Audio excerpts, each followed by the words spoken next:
আল্লাহ নবী বলেন, এক জমিদারের একটা গোলাম ছিল। গোলামকে নিয়ে ঘর থেকে বের হয়, বাজারের উদ্দেশ্যে রওনা হয়। কিছু দূর যাওয়ার পরে হঠাৎ করে মসজিদ থেকে আজানের আওয়াজ শুরু হয়ে যায়। কিসের আওয়াজ? কার নামের আওয়াজ? আল্লাহর নামের আওয়াজ শুনে না তুরন্ত জায়গায় ব্রেক হয়ে যায়। কারণ আল্লাহ তাআলা সূরা আনফালের মধ্যে আল্লাহ মুমিনের পাঁচটা গুণ বর্ণনা করতে যাইয়া প্রথম একটা গুণ বলেন, ইন্নামাল মুমিনুনা আল্লাযীনা ইযা যুকিরাল্লাহু ওয়াজিলাত কুলুবুহুম।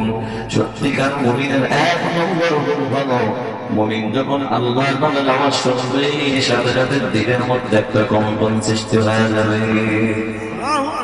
গোলাম মালিকের নাম তো শুনে জায়গায় ব্রেক হয়ে গেল। গোলাম ডাকতে বলে, জমিদার যদি একটু সময় দিতেন, অনুমতি প্রদান করতেন, আমি আমার আসল মালিকের কুদরতি কদমে একটু সিজদা দিয়ে আসতাম। কোনো সুবহানাল্লাহ। করে জমিদার ডাকতে বলে, গোলাম আসল মালিক আমি কেউ পারলাম না। জমিদার এই কথা বলার পর গোলাম ডাকতে একটা মালিক, আসল মালিকের জমিনে থেকে আসল মালিক জানতে পারেন না। আমার মনে হয় আপনার মতো বেঈমান, আপনার মতো কখনো করা আল্লাহর জমিনের দ্বিতীয় আর কেউ হতে পারে না, ঠিক কিনা? গোলাম ডাকতে বলে, জমিদার আসল মালিক হইলেন তিনি, আসমান জমিন বানাইলেন যিনি।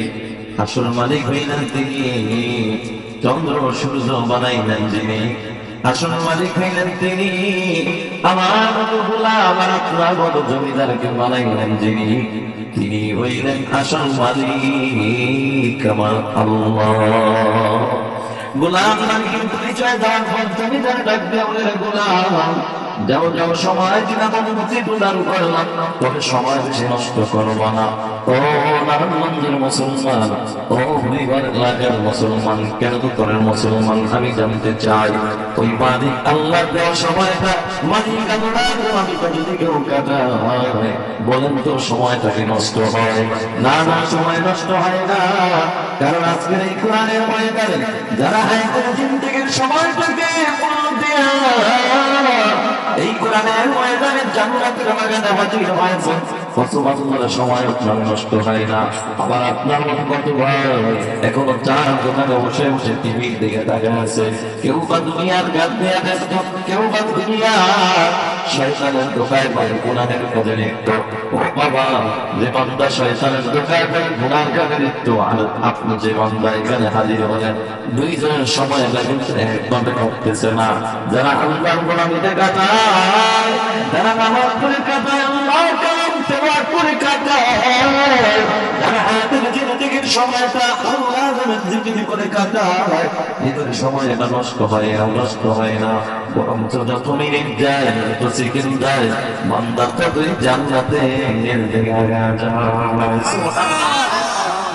এবার আল্লাহ বান্দা ডাকতে বলে, ও জমিদার আমি চললাম আমার মালিকের কুদরতি কদমে সিজদা দেওয়ার জন্য।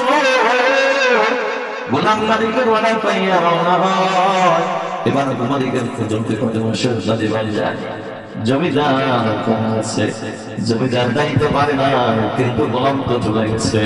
গোলাম যখন নামাজ আদায় করলেন, এবার সুন্নাত আদায় করে এক এক করে সবাই বের হয়। কিন্তু বন্ধু, গোলাম তো বের হয় না। গোলাম নফল নামাজের নিয়তিরা দাঁড়ায় তৃপ্তি সহকারে দুই রাকাত করে নফল নামাজ আদায় করলেন। এরপরে গোলাম সকলে এসে মসজিদ থেকে বের হইলেন। জমিদারের মাথা নষ্ট, ঘিরে সবাই তোমার পরে ঢুকলো, আগে বের হয়ে গেল, অথচ তুমি আমার গোলাম আগে ঢুকলা, বলে বের হইলা। বলো না গোলাম, তোমাদের কে মানা দিল? কার এত বড় সাহস আমার কাছে একটু শুনে নেন?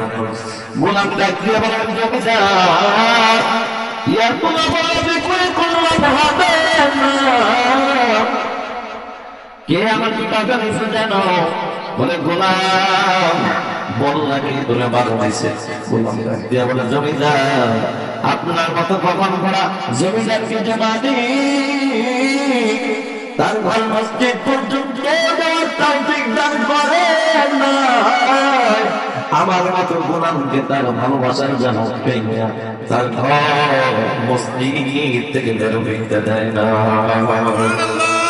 मकुल तो ऐसा गहर गागर को बढ़ता है मकुल तो ऐसा गहर गागर को बढ़ता है अरे नाक मन दे तो नहीं दिल तो बढ़ता है अरे नाक मन दे तो नहीं दिल तो बढ़ता है আমাদের কাছে তৌফিক দান করলেন যিনি কে তোমার আল্লাহ দরবার কান্নাত শুকর আদায় করে সবাই চিৎকার দিয়ে মুসলমানের আওয়াজে সবাই বলি আলহামদুলিল্লাহ।